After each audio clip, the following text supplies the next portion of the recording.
18 ବର୍ଷ ମଜ କରିକିନା ବିଗତ 3 ବର୍ଷ ହେବ ମୋ ନିଜ ଘରକୁ ଫେରି ଆସିଛି। ଏଇ ଯେଉଁ 22 ମେ ଏ ଯେଉଁ ଆତଙ୍କବାଦୀ ମାନେ ଆମର ଇଣ୍ଡିଆର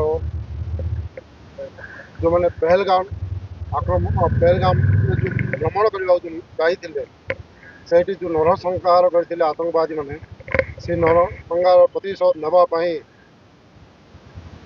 ଆମକୁ ଆମର ଯଶସ୍ୱୀ ପ୍ରଧାନମନ୍ତ୍ରୀ 3ଟି ସେନାର ମିଳିତ ଅପରେସନ୍, ସେଥିରେ ଆମର NSA national security adviser Ajit ଡୋଭାଲଙ୍କ ନେତୃତ୍ୱରେ ଏହି ଅପରେସନ୍ ସିନ୍ଦୁର ନାମକ ଗୋଟେ ଅପରେସନ୍ ହେଲା, ଯେଉଁଟାକି ଆପଣମାନେ ଜାଣିଥିବେ ମେ 6 ରାତି ଘଣ୍ଟାରେ ଆରମ୍ଭ ହେଲା, ଯେଉଁଟାକି ସିନ୍ଦୁରଙ୍କର ଯେଉଁମାନଙ୍କର ସିନ୍ଦୁର ଯାଇଥିଲା ତାଙ୍କର ପ୍ରତିଶୋଧ କିପରି ନେଲେ ଆପଣମାନେ ବିଭିନ୍ନ ନ୍ୟୁଜ୍ ଚ୍ୟାନେଲ୍ ମାଧ୍ୟମରେ ଆପଣମାନେ ଦେଖିଥିବେ। ଆଉ ଆଗକୁ ମଧ୍ୟ ଆମେ ଯବାନ ହିସାବରେ କହୁଛୁ, ଆମକୁ ଯିଏ ମଧ୍ୟ ଆଖି ଉପରେ କରି ଦେଖିବ ତାର ଆଖି ଆମେ କାଢ଼ିଦେବୁ।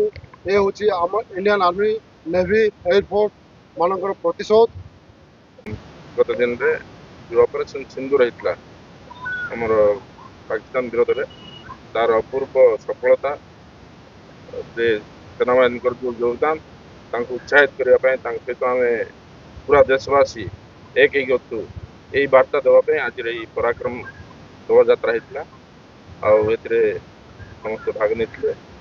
ମୁଁ ସେଥିପାଇଁ ସମସ୍ତଙ୍କୁ ଧନ୍ୟବାଦ ଜଣାଉଛି। କୋଟପାଟ ରେଲି NS ଅଫିସରୁ ବାହାରି ବ୍ଲକ ଯାଇକି ଆଉ ଦଶରା ପଡ଼ିଆ ଦେଇକି ଆଉ ଥରେ NS ଅଫିସଠାରେ ଗାନ୍ଧୀ ଚୌକ ମେନ୍ ରୋଡ଼ ସବୁ କଭର କରିକି ଆଉ ଥରେ ଦଶରା ପଡ଼ିଆଠାରେ ସମାପ୍ତି। ଆମର ନାଗରିକ କର୍ତ୍ତବ୍ୟ, ଆମେ ସମସ୍ତେ ଏଇଭଳିଆ କାର୍ଯ୍ୟକ୍ରମରେ ସମସ୍ତେ ପ୍ରତି ନାଗରିକ ଯୋଗ ଦେବାର ଆବଶ୍ୟକ ଅଛି। ସରକାରଙ୍କର ଯେଉଁ ପ୍ରୟାସ ଅଛି ଯେ ଦେଶର ପ୍ରତିଟି କାର୍ଯ୍ୟକ୍ରମ ଯେମିତି ଆମର ଘରର ଛୋଟିଆ ଜିନିଷ ହେଲେ ଆମକୁ ଯେମିତି ଫିଲ୍ ହୁଏ, ସେମିତି ଦେଶ ପ୍ରତି ମଧ୍ୟ ଆମର ଭାବନା ରହୁ।